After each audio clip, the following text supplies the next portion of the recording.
শুভেচ্ছা প্রিয় দর্শক, আসসালামু আলাইকুম। স্বাগত জানাচ্ছি চ্যানেল আয়ের পর্দায় ফার্স্ট ওয়াশ এখন কি চায়ের আয়োজনের সাথে আছে আমি দীপ্তি চৌধুরী।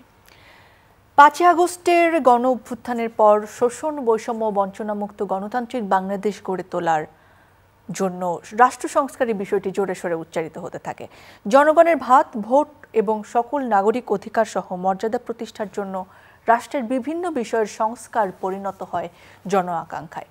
অন্তর্বর্তীকালীন সরকার গঠন করে অনেকগুলো সংস্কার কমিশন, বেশিরভাগ কমিশন তাদের সুপারিশ ও প্রস্তাব জমা দিয়েছে। সংস্কার প্রস্তাব ও সুপারিশ সমূহ বাস্তবায়নের জন্য গঠন করা হয়েছে জাতীয় ঐক্যমত্য কমিশন।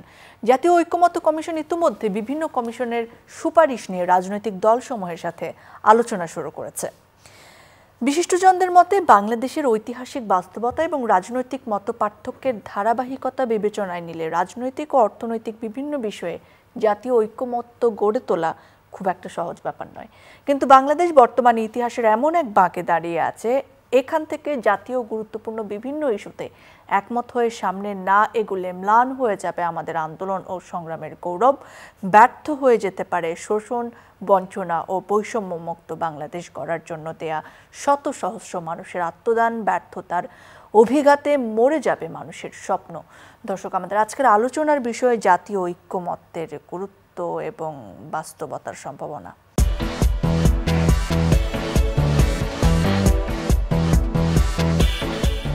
এই বিষয়ে কথা বলার জন্য দুজন অতিথি রয়েছেন আমাদের সঙ্গে। একজন রয়েছেন বর্ষিয়ান রাজনীতিবিদ, একজন তরুণ রাজনীতিবিদ। আমাদের সঙ্গে রয়েছেন নাগরিক ঐক্যের সভাপতি জনাব মাহমুদুর রহমান মান্না। আমাদের সঙ্গে রয়েছেন এনসিপির যুগ্ম সদস্য সচিব মুশফিকুস সালেহীন। আপনাদের দুজনকে স্বাগত জানাচ্ছি, অনেক ধন্যবাদ সময় দেওয়ার জন্য। আমার মনে হয় আমি মান্না ভাইকে দিয়ে শুরু করি, তাই না? মান্না ভাই, এখনো পর্যন্ত ঐক্যমত্য কমিশন যে তার কাজ চালাচ্ছে সেটাকে আপনি কিভাবে আসলে মূল্যায়ন করবেন? কতটা অগ্রগতি দেখছেন এবং সফলতা, মানে ওই জাতীয় ঐক্যে পৌঁছানোর কতটা দূরে আছি আমরা বা কতটা কাছে? ঐক্যমত্য কমিশন বা সংস্কার কমিশন আলাদা আলাদা যতগুলো করা হয়েছে, এরা প্রত্যেকে তো রিপোর্ট দিয়েছে। একটা তো কোয়েশ্চেনের স্প্রেডশিট দিয়েছে আমাদের কাছে, আর রিপোর্টগুলো হচ্ছে যেমন সংবিধান সংশোধন, জনপ্রশাসন, হেলথ বা অন্য কিছু। মানে এই বইগুলো আমি যে কটা পড়বার সুযোগ পেয়েছি, আমি এক কথাই বলতে পারি আমার কাছে খুবই সমৃদ্ধ রয়েছে, ভালো এবং এত সুন্দর লেখা। মাঝে মাঝে এরকম মনে হচ্ছে যে হয়তো এই যাবৎকাল পড়িনি। এইটা নিয়ে যখন আলোচনা শুরু হয়েছে, আলোচনা যে ফরম্যাটটা তার তৈরি করেছেন, যদিও এটা নিয়েও আমি কোনো দলের সমালোচনা শুনেছি, কিন্তু তারপরে আমার মনে হয়েছে এই ফরম্যাটটাও খুব সুন্দর। সমালোচনাগুলো কেমন আর ফরম্যাটটাই বা কেমন? ফরম্যাটটা যেমন আছে, ধরেন একটা কোয়েশ্চেন দেওয়া হলো, আপনি এটার সাথে সহমত নাকি দ্বিমত, আপনি যেটাই হন সেটা বাস্তবায়ন করা, যদি সহমত হন কী পদ্ধতি হতে পারে, আপনি একমত, দ্বিমত অথবা কিছুটা আপত্তি আছে, তাহলে ওই আপত্তির জন্য স্পেশাল ঘর আছে। আপনি যদি সহমত হন তাহলে এটা কিভাবে করা যেতে পারে, মানে যেমন একটা কনস্টিটিউশনাল প্রশ্ন, এটা তার মানে একটা অধ্যাদেশ দিয়ে করতে হবে, এটা লিখবে আপনি অধ্যাদেশ দিয়ে করতে হবে, আপনি যদি চান যে এটা হোক, এরকম করে ঘরগুলো দেওয়া আছে।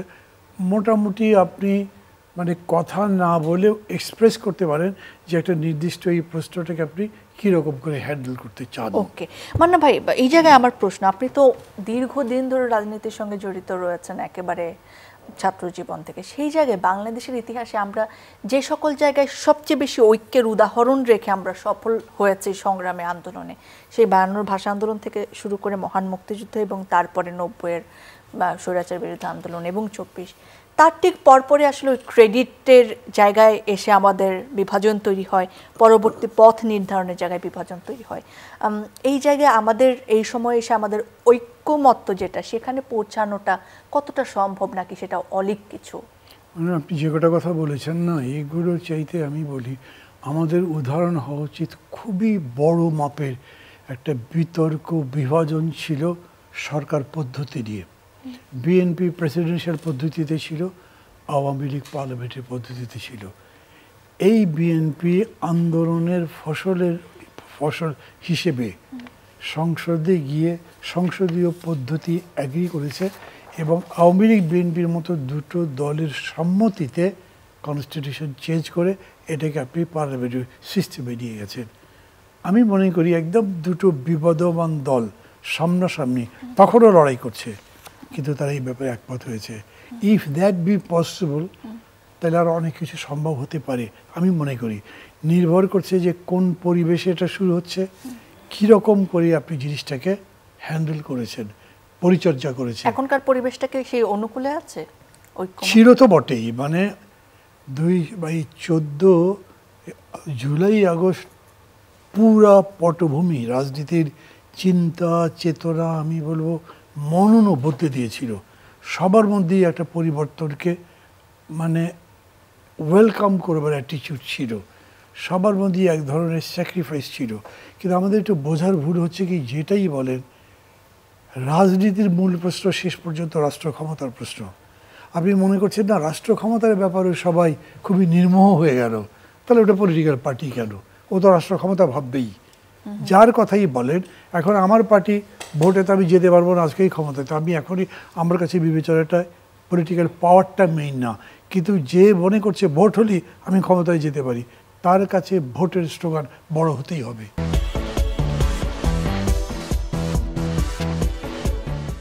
মুশফিক ভাই, আপনারা যখন রাজনৈতিক দল হিসেবে আত্মপ্রকাশ করলেন জাতীয় নাগরিক পার্টি, তখন তো আপনাদেরও নিশ্চয়ই সেই স্লোগানের জায়গাটি, সেই রাষ্ট্র ক্ষমতায় যাওয়ার জায়গাটি প্রধান হলো, এবং আপনারা একটা অন্যতম গুরুত্বপূর্ণ স্টেক হোল্ডার হিসেবে বিবেচিত হচ্ছেন এখন জাতীয় নাগরিক ঐক্যের বেলায়। সো সেই জায়গায় আপনি কেমন সম্ভাবনা আসলে দেখছেন জাতীয় ঐক্যে? আমরা কত দূর আছি বা রাজনৈতিক দলগুলোর কতটা সদিচ্ছা দেখতে পাচ্ছেন? দেখুন, প্রথমে যেটা বললেন যে রাজনৈতিক দলের ক্ষমতায় যাওয়াটা বা রাষ্ট্র ক্ষমতার বিষয়টি প্রাধান্য পায় তাদের চিন্তাভাবনায়, এই জায়গায় আমরা একটু ডিফার করব যে আমাদের এখন পর্যন্ত আমাদের চিন্তায়, আমাদের রাজনীতিতে বা আমাদের লক্ষ্য হিসেবে আমরা এই ক্ষমতায় যাওয়ার চেয়ে আমাদের মূল ফোকাসটা হচ্ছে আমাদের রাষ্ট্র কাঠামোর যে সংস্কার করা প্রয়োজন, ক্ষমতা কাঠামোর পুনর্বিন্যাস প্রয়োজন এবং একটা ভারসাম্য আনা প্রয়োজন, সেটাতেই আমাদের মূল ফোকাস। কেননা আমরা যেই প্রেক্ষাপটে রাজনীতিতে প্রবেশ করেছি, আমাদের অনেকেরই আসলে রাজনীতিতে প্রবেশ করার কোনো ইচ্ছা ছিল না। অনেকে ছাত্র রাজনীতিতে ছিল, অনেকে বিভিন্ন অ্যাক্টিভিজমে, বিভিন্ন আন্দোলনে জড়িত ছিল, কিন্তু রাজনীতিতে ঢোকার প্রয়োজনীয়তাটা আমরা ফিল করেছি। তার কারণ হচ্ছে আমরা জুলাইয়ে দেখেছি যে অ্যাপলিটিক্যাল হয়ে আমি আসলে সেফ না। আমি যদি এই প্রসেসে পার্টিসিপেট না করি, আমি যদি এই প্রসেসকে শেপ দেওয়ার চেষ্টা না করি, তাহলে এই নষ্ট রাজনীতি সেটা আমি ঘরে বসে থাকলেও আমার বুলেট এসে আমার জান নিয়ে নিতে পারে। তো সেই জায়গা থেকে আমরা মূল আইডেন্টিফাই যেটা করেছিলাম সেটা হচ্ছে যে আমাদের দেশে ক্ষমতা কাঠামোটা এমনভাবে তৈরি হয়েছে, সেখানে যেই দল ক্ষমতায় যায় তারা আসলে মোটামুটি অটোক্রেট হতে বাধ্য। তো সেই জন্য আমাদের মূল ফোকাসটা হচ্ছে এই ক্ষমতা কাঠামোর পুনর্বিন্যাসের জায়গা এবং সংস্কার। আমরা মনে করি যে জাতীয় ঐকমত্য কমিশন তাদের যেই আলোচনা যেই পর্যায়ে গেছে, বেশ কিছু বলবো যে বিষয়ে দলগুলোর মধ্যে দ্বিমত নেই, অর্থাৎ একটা বড় সংখ্যক সুপারিশ বা প্রস্তাব সেগুলোর ক্ষেত্রে সকল দলই একমত হয়েছে, কিন্তু বড় বড় কিছু পয়েন্ট আমাদের এখনো দ্বিমত রয়ে গেছে। সময় বদলে যায়, কিন্তু সৌন্দর্যের সংজ্ঞা বদলায় না। রূপ বদলে যায়, কিন্তু আভিজাত্যের মানে একই থেকে যায়। ঐতিহ্য যখন আপন করে নেয় আধুনিকতাকে, তখন সৌন্দর্য ঠিকই খুঁজে নেয় স্যান্ডেলিনাকে। স্মরণের ছোঁয়ায় তোমার উপমায় বদলে দিলে যে আমার। স্যান্ডেলিনা সো, রূপচর্চায় আভিজাত্য। তার মধ্যে যেমন আছে প্রধানমন্ত্রী মোট কতবার বা সর্বোচ্চ কতবার জীবদ্দশায় ক্ষমতায় যেতে পারবেন, তার মধ্যে আছে যে সংসদের উচ্চকক্ষ, এটার ক্ষেত্রে মোটামুটি সবার এক ধরনের একমত, কিন্তু এই উচ্চকক্ষ কি আসলে ভোটের সংখ্যানুপাতে হবে নাকি এই কক্ষ হবে নিম্ন কক্ষের সংখ্যানুপাতে, সেটা নিয়ে এক ধরনের ডিবেট এখনো রয়ে গেছে। এনসিসি, ন্যাশনাল কনস্টিটিউশনাল কাউন্সিলের কথা যেটি প্রস্তাব করেছেন সংবিধান সংস্থা কাউন্সিল, এটা নিয়ে এক ধরনের এখনো ডিবেট রয়ে গেছে। তো এরকম আরও বেশ কিছু বিষয় নিয়ে আমাদের মনে হয় আলোচনাটা চলমান। আমরা দেখেছি বিএনপি মোট 3বার আলোচনায় গেছে ঐকমত্য কমিশনের সাথে, তাদের আলোচনা শেষ হয়েছে। আমরা দুদিন আলোচনা করেছি, আরও একদিন হয়তো আমাদের আলোচনা হতে পারে। তো এগুলোর মাধ্যমে আমরা মনে করি একটা জায়গায় আমরা পৌঁছতে পারবো, আমরা আশাবাদী। তবে এই ক্ষেত্রে দলগুলোর আসলে সৎ ইন্টেনশন নিয়ে সকলকে এগিয়ে আসতে হবে। বাংলাদেশের আপামর সাধারণ মানুষ তাদের আকাঙ্ক্ষা যে এখানে আসছে এই ঐক্যের মধ্যে, সেটা নিশ্চিত করতে আমাদের কি করা লাগতে পারে? এখানে কি শুধু রাজনৈতিক দলের সাথে বৈঠক এনাফ মনে করেন কিনা? মানে এটার বিকল্প তো খুব কিছু নাই। রাজনৈতিক দলগুলো যদি মানে যদি if they are true to their salt, তাইলে তারা জনগণের এই আকাঙ্ক্ষার প্রতিফলন করবে, ক্ষমতায় তারা যেভাবেই যাক। তারা যদি না করে, এইটার জন্য আপনি তাদের সাথেও যদি আলাদা করে এখন আলোচনা করেন, তাদেরটাকে আপনি কীরকম করে ক্ষমতা কাঠামোয় বা শাসন ব্যবস্থায় ট্রান্সলেট করবেন, এটা কেবলমাত্র পার্টি যদি, আবার একই কথা বলবো, বাংলাদেশের পার্টিগুলোকে এরকম দেখা যায় তারা নিজেদের দলের নেতাকর্মীদের মধ্যেই নানা ধরনের বিভাজন, যে কে আসলে নমিনেশন পাবে সেটা আমি নিয়ে। ঠিক ধরনের এত নেগেটিভ বলতে চাই না, যদি এটাই দৃশ্যত মনে হচ্ছে, কিন্তু তারপরেও জনগণের সচেতনতার মাত্রা যত বৃদ্ধি পাবে, রাজনৈতিক দলগুলো তত তাদের কথা শুনতে বাধ্য হবে। আমি একটা উদাহরণ বলি, ধরেন 5ই আগস্টের পর মাত্র বোধহয় 3 দিন পরেই বিএনপি একটা সভা করেছিল তাদের পার্টি অফিসের সামনে। ওদের সভাগুলো সবই বড় হয়, বড় দল। সেইখানে তারা বলেছিল 3 মাসের মধ্যে ক্ষমতা নির্বাচন মাধ্যমে হস্তান্তর করতে হবে। আমি তখন দেখেছি রিয়াকশন বিএনপির নেতাকর্মীদের মধ্যেও, এটা কোনো কথা নয়, এখনো রক্তের দাগই শুকায়নি, 3 মাসের মধ্যে ক্যাবিনেট নির্বাচন করবে। কিছুদিনের মধ্যে দেখেছি বিএনপি বলেছে না 6 মাসের মধ্যে করতে হবে। তার কিছুদিনের মধ্যে বিএনপি বদলে বলেছে আমরা যুক্তিযুক্ত সময় দিতে রাজি সরকারকে। তার মানে মানুষের যদি চাপটা সেটা থাকে, এটা বোথ দি ওয়েজ না যদি হয়, তাহলে রাজনৈতিক দলের উপর এককভাবে যদি ছেড়ে দেন, যদিও এরকম বলতে ভালো শোনায় না ক্ষমতা পেলেই কি আমাকে স্বৈরাচার হতে হবে, কিন্তু ক্ষমতা জিনিসটা নাড়াচাড়া করতে খুব মজা লাগে। এটার মধ্যে এক ধরনের আলাদা তৃপ্তি আছে। আমি কখনো ক্ষমতায় ছিলাম না, আমি যেটা দেখছি শেখ মুজিবের মতো মানুষ স্বৈরাচারী হয়েছেন, এবং এ পর্যন্ত যাদের যাদের কথা আমরা বলবো কম বেশি পরিপূর্ণ একটা গণতান্ত্রিক পরিস্থিতি আমরা তো 53 বছরে পাইনি। আচ্ছা, মানে কেউই এই ব্যাপারে বাইরে আছেন সেটা তো আমি বলবোই না। এটা এক ধরনের মানুষের মধ্যে হয়তো প্রবণতা হয়। সেই জন্য আমি বলছি জন আকাঙ্ক্ষা পূরণ করবার জন্যে ডেফিনেটলি যেরকম করে মুশফিকুর সালিম বলছে যে পার্টিগুলো যেন সেরকম করে যদি হয় ভালো, সেভাবে পার্টি গড়ে তুললে হয়। এখন সেইভাবে পার্টিকে গড়ে তুলছে, কমিউনিস্ট পার্টিগুলোকে বলেন তারা সেরকম করছে, ওরা ক্ষমতার কাছেই যেতে পারে না। কে গড়ে তুলছে? জামাত বলে বা ইসলামপন্থী দল, আমরা সেরকম করে আল্লাহর বিধান অনুযায়ী নিজেদেরকে গড়ে তুলবার চেষ্টা করছি, তারা ক্ষমতার কাছে নেই। বাইরের দেশগুলোতে যেখানে যেখানে ইসলামিক দেশ ক্ষমতায় গেছে, মানে পার্টি ক্ষমতায় গেছে, তারা যে সেগুলো করতে পেরেছে এরকম উদাহরণ খুব কিন্তু নাই। এজন্যেই মানে এইটা একটা মাঝে মাঝে আমার মনে হয়, আই এম নট শিওর, মাঝে মাঝে হোক্সের মতো মনে হয় যে আমরা একটা ইউটোপিয়ান কথা চিন্তা করছি। মানে আল্লাহ বলেছে ওই গন্ধম ফল খেয়ে তাও মানুষ গেছে, মানে এতই মানুষের লোভের ব্যাপার। ওইটাই যদি হিস্টোরিক্যাল ধরে, তাহলে এই পর্যন্ত পৃথিবীর কোনো জায়গাতে কোনো শাসন exclusively absolutely good for the people এরকম হয়নি। তো ডেমোক্রেসিরও অনেক দুর্বলতা আছে, একইভাবে কমিউনিজমও ভেঙে গেছে তো শেষ পর্যন্ত টিকতে পারি, যেটাকে বিশেষ বড়। তো ইসলামের কথা যদি বলেন, তো ইসলামের দেশ যতগুলো আছে সৌদি আরব সহ আরবের দেশগুলোতে আরেক রকম দেখা দিচ্ছে। সো আমরা অলওয়েজ চেষ্টা করি রিলেটিভলি কত বেশি ভালো জায়গার জন্যে আমরা কত ভালো জায়গায় যেতে পারি। সেই স্ট্রাগলের অর্থে এইটা ট্রু যে যদি রাজনৈতিক দলগুলো যত নিজেকে শোধরাবার চেষ্টা করবে, তত জনগণের কল্যাণ সে বাড়াতে পারবে, তত বেশি করে সে জায়গায় যাবে।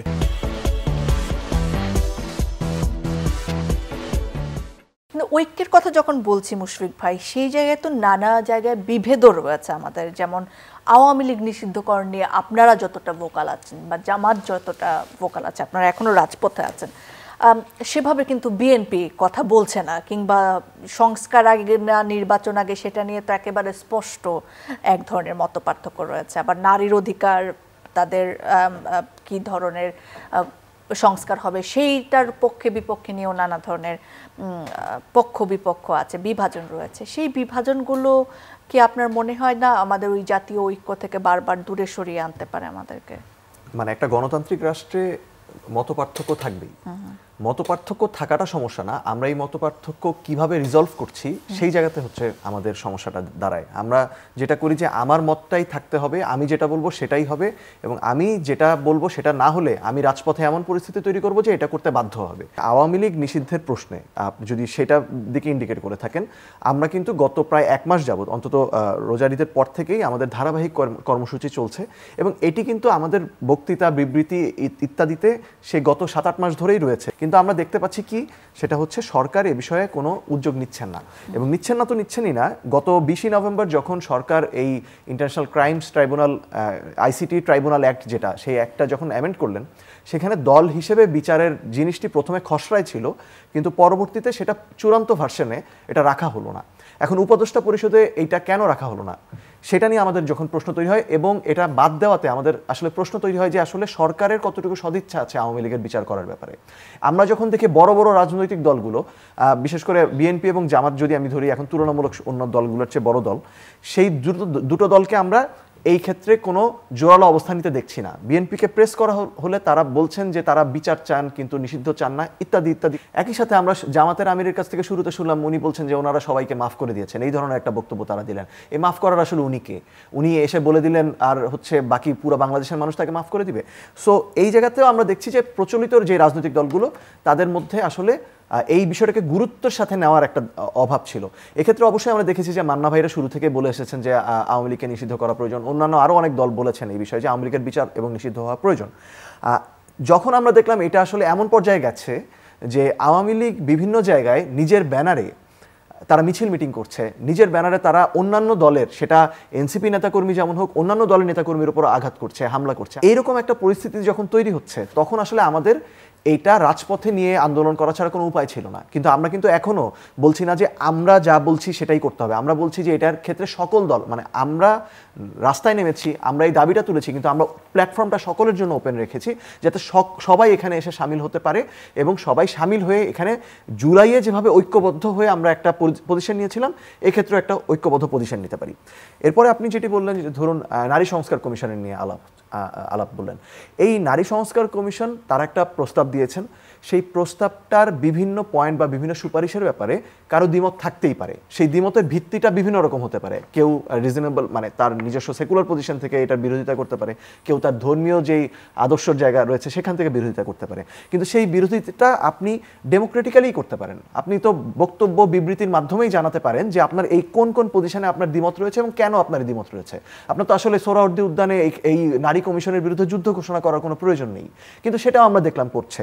এটার সমস্যাটা হচ্ছে আসলে ওভারঅল আমাদের দেশে এক ধরনের ডেমোক্রেটিক চর্চাটার, মানে গণতান্ত্রিকভাবে মত পার্থক্যের কথা যেটা বললেন, সেই গণতান্ত্রিকভাবে আমার মত পার্থক্যটা প্রকাশ করার চর্চার অভাব রয়েছে। সেই চর্চার অভাবটা আসলে আমরা এখনো আনলার্ন করতে পারিনি। আওয়ামী লীগ চলে গেছে কিন্তু ওইটা আমাদের মধ্যে এখনো রয়ে গিয়েছে, যে কারণে মতাদর্শিক বিভাজনগুলো আবার কিছুটা উস্কে দেওয়া হচ্ছে। তো আমাদের পয়েন্টটি হচ্ছে যে আমরা এটা আলোচনার মাধ্যমে, ডায়ালগের মাধ্যমে সমাধান করতেই পারি, কোনো কিছু আসলে সমাধানের ঊর্ধ্বে নয়। মানে এই ফ্রেমিংটা খুব সমস্যাজনক যে সংস্কার নাকি নির্বাচন, এটাকে মুখোমুখি করে দেখার কিছুই নেই। মানে আমরা কিন্তু লাস্ট যেই আমরা জাতীয় ঐকমত্য কমিশনের মিটিংয়ে যখন জাতীয় নাগরিক পার্টি গিয়েছে, আমরা আমাদের মৌলিক সংস্কার, যেটা আমাদের আহ্বায়ক নাহিদ ইসলাম বেশ কিছুদিন আগেই বলেছিলেন যে মৌলিক সংস্কারের পর নির্বাচন হতে হবে, আমরা এইবার এসে মৌলিক সংস্কার বলতে আমরা কি বুঝাচ্ছি সেটা আমরা ক্লিয়ার বলে দিয়েছি। আমরা ক্লিয়ারলি বলেছি যে মৌলিক সংস্কারের ভিতরে এই যে শাসন ব্যবস্থায় ফ্যাসিবাদী এবং স্বৈরাচারী যে প্রবণতা রয়েছে, সেই স্বৈরাচারী প্রবণতাগুলো দূর করতে হবে। আমরা স্পেসিফাই করেছি যে কোন কোন জায়গায় এই স্বৈরাচারী প্রবণতা রয়েছে। আমরা বলেছি ক্ষমতার ভারসাম্য এবং বিকেন্দ্রীকরণ নিশ্চিত করতে হবে।